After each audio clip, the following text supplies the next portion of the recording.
this light off. It's right in my eye. And we just lost Greg there, folks. Hello, listeners. This is Michael and Greg from the Get a Grip on Lighting podcast. We are live from HortiCann Light and Tech in the wonderful city of Denver. We're learning all about how light is advancing into the horticultural space very quickly, and it seems to be led by the growth of cannabis. We are joined right now by Maury Wright, the editor of LEDs Magazine. Maury, how are you? I'm good. A little bit hectic today, but very good. Well, thank you for taking some time to sit with us. No problem. Say hello to Greg Eric. Hey, Greg. Hi, Maury. Thanks for having us here. Been a great show. So how long have you been the editor of LEDs Magazine? Going back about 7 years, and then I contributed to it a couple of years before that. So, and how old is the magazine itself? The magazine is hard to identify exactly because it was spun out of another magazine. Pinwell bought it, but it is coming up probably on 20 years. 20 years. Not quite, maybe 17 or so. Yeah, so pre-2000 maybe. Yeah, maybe. when it was probably just after 2000, and we don't have all the issues going all the way back. So, but when the magazine started, the notion of LEDs being able to produce usable light was still in question. I mean, sure. There were some believers, but there were plenty of people who thought, no, that's never going to be a light source. It's going to be an indicator. So sure. It's going to be my alarm clock. Yeah, that's right. So obviously we're at HortiCann. We're going to talk a little bit about agriculture, horticulture, that sort of thing, and lighting as it relates to it. But what's your favorite LED lighting issue? Like, which one is it? Circadian, dark sky? What's your favorite one? I think if you just ask me in general, I would just say light quality. Okay. And that would include dark sky. Sure. Because if you do a proper job of street lights, of area lights outside at night, you don't pollute the dark sky. And just the same way, if you're trying to light a great restaurant space, sure, quality of light matters. And if you're trying to make plants grow optimally, once again, it comes down to light quality. Do we even know, when we talk about quality, but in a lot of ways we don't know what light is in some senses? Well, the quality measure comes down to the application for sure. I think that's, in the general lighting business, we don't have enough application metrics like in the whole area of lighting for human health or human-centric lighting. We've struggled as an industry to establish metrics. I mean, we have general lighting metrics like lumens and lumens per watt. I would say the horticultural industry has done a very good job the last few years of moving forward with horticultural-centric metrics that really allow you to measure how effective they are for plant growth versus the energy and dollar spent. We found the interesting one is the grams per square foot. Yes, that was good. That's an interesting one. Yeah. That was Kevin and Noah. Yeah. Outlined that for us when we just recorded with them. And I felt like that's an interesting. It has nothing to do with the lighting metric. It has to do with the performance. And lighting not as a service, lighting actually is part of the production process. Is an interesting way to look. Is an interesting way to something for the industry to grapple with, and I don't know if it fully has yet. Yeah, that is a fantastic application metric, but it'd be very hard to apply that to tomatoes. I mean, I guess you could pounds per square foot, but even just to get to something like microjoules per square foot, I mean that's a huge change from where we were 2 years ago, 3 years ago, really, when we first held this conference. That was one of the big topics at the conference was, when are we going to get metrics that really define what these lights do relative to plants versus relative to human eyes? We need metrics for human performance, so then we can go in and keep continuing to retrofit them like we do with lighting. Yeah. Lumens per watt increase. It's more efficient now. Yeah. Productivity goes up. So that's interesting. But you guys as an organization, I want to talk just a little bit about that, because I think from people that aren't as active in the industry don't know all that you guys do. So can you share, I know you have LEDs Magazine, but in addition to that, you're doing this convention. Yeah. HortiCann Light and Tech. We've done, Pinwell, before Endeavor Business Media became our parent, Pinwell had bought these disparate organizations, but that goes back pretty far. So at least for, say, the last 10 years or so, we've kind of had this LED and lighting group together that we a couple of years ago actually tried to brand or did brand as the LED and Lighting Network. And so that includes the magazine, the Strategies and Light Show, all the Strategies Unlimited research. I'm going to present some of that later today. And we've done other one-day events. We did a lighting for health and well-being event, and we are always we're looking for more to do as well. What makes the Strategies in Light show different than other lighting conventions that are out there? Well, Strategies Light was first, and it's maintained this kind of position is where the technology and the new applications first emerged. I mean, there was horticultural lighting talks at Strategies in Light before anywhere else. I mean, outside of maybe university meetings, and the same you could say that about UV LEDs for sterilization. There was people talking about that at Strategies before anywhere else outside of research organizations. So it stayed on the forefront of what you can do with LEDs. And yeah.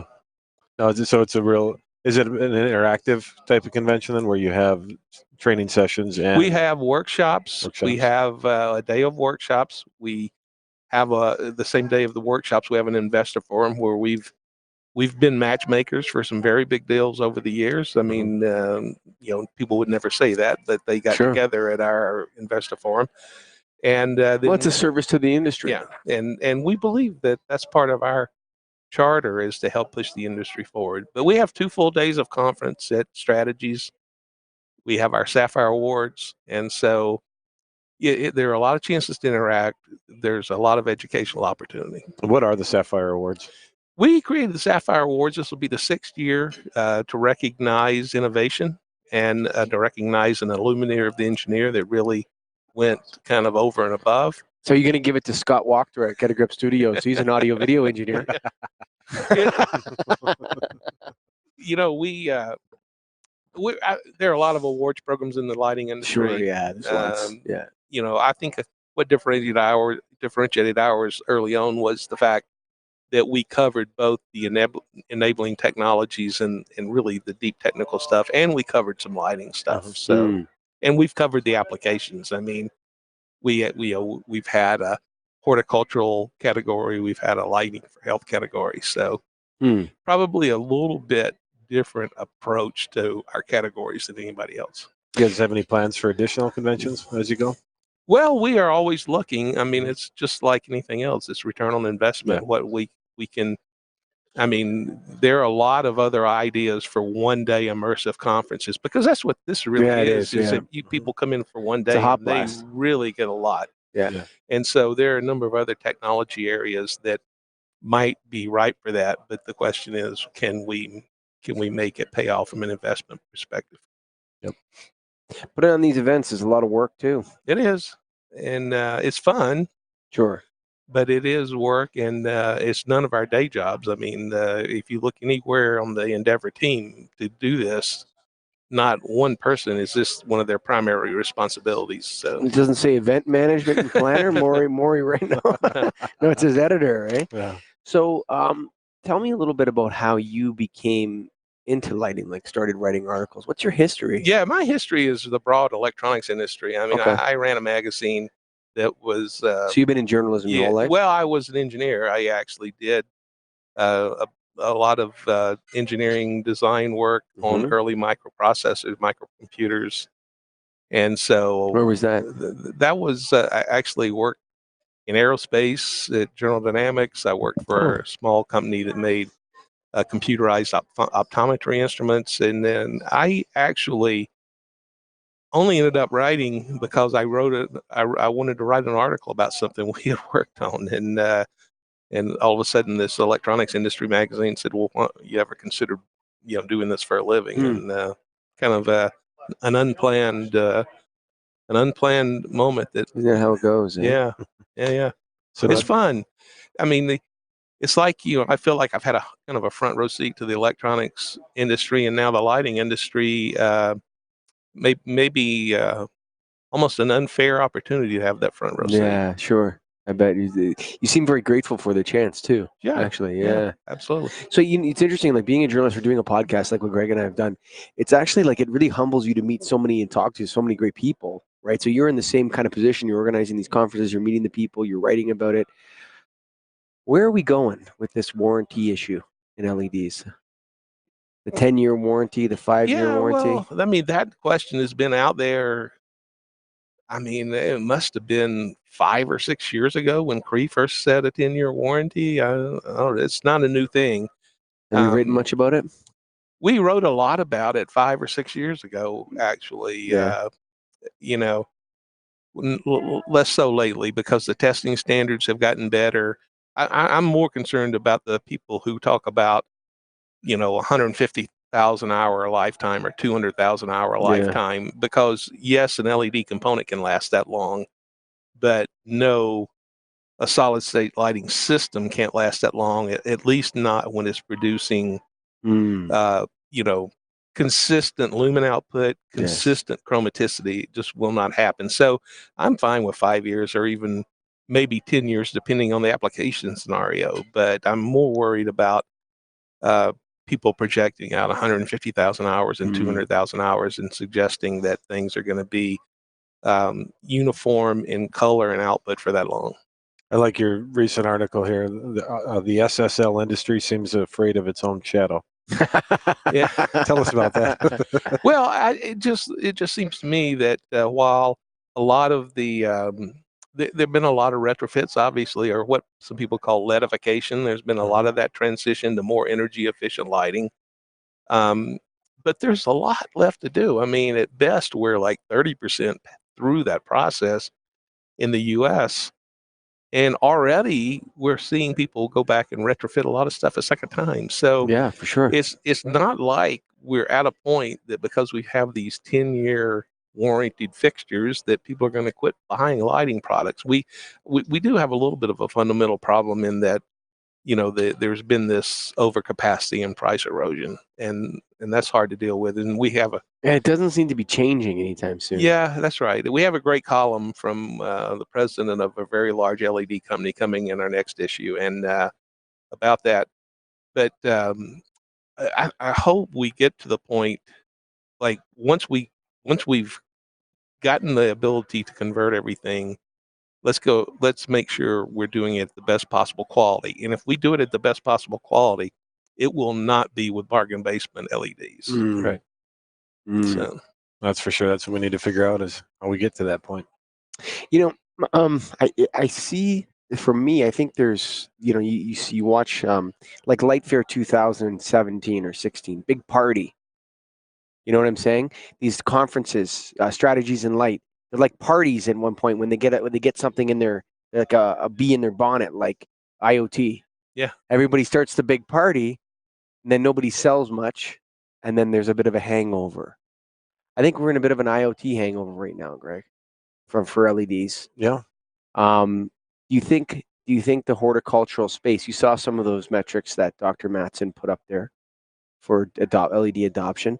Is it going to start to accelerate? Are we going to see the adoption of LEDs into the horticultural space led by cannabis? I don't even know if led by cannabis is right. That's just a huge opportunity right now. Sure. And it is starting from ground zero to some extent, whereas there are a lot of greenhouses that are already lit, that are working fine, that they'll get retrofitted over time. But the real thing is, horticulture's an easy thing to grasp. It has these clear advantages of energy efficiency and getting better yield. So it is going to be a good area. The IoT is much more complicated. I still believe the IoT is a bright direction for the industry, but for anybody to have ever thought it was going to happen overnight would have just, that wouldn't have been smart thinking. And I mean, we've written, I think the first article we wrote about energy savings from like an IoT light system was probably back in 2010 or 2011. So, well, I mean, it's funny because the controls idea has had a couple booms and busts as well, like horticulture. Like there was do you remember that company Incilium? I think Sylvania bought them, right? So Incilium came with the plug-in, and that's the first time I ever saw Cat 3 cable plugged into a light fixture, right? Yeah.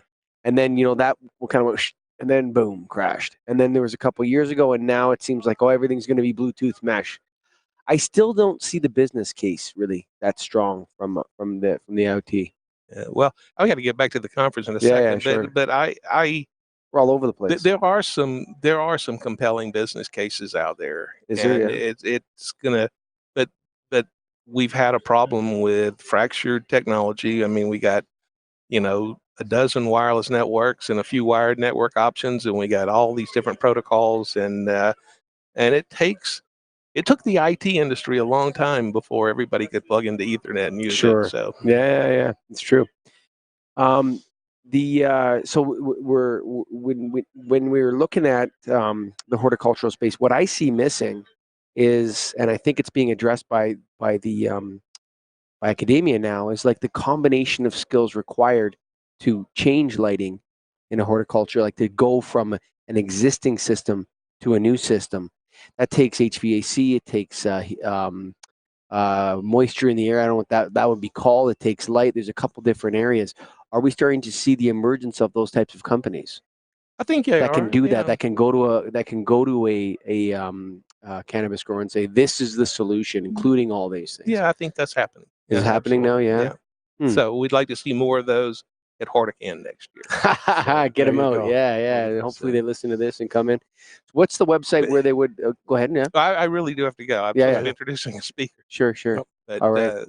Our magazine is ledsmagazine.com. Easy to find HortiCann on there. And great to have you guys here with us today. Yeah, thank you very much, Maury, for coming on the show. Okay. All right. Bye for now.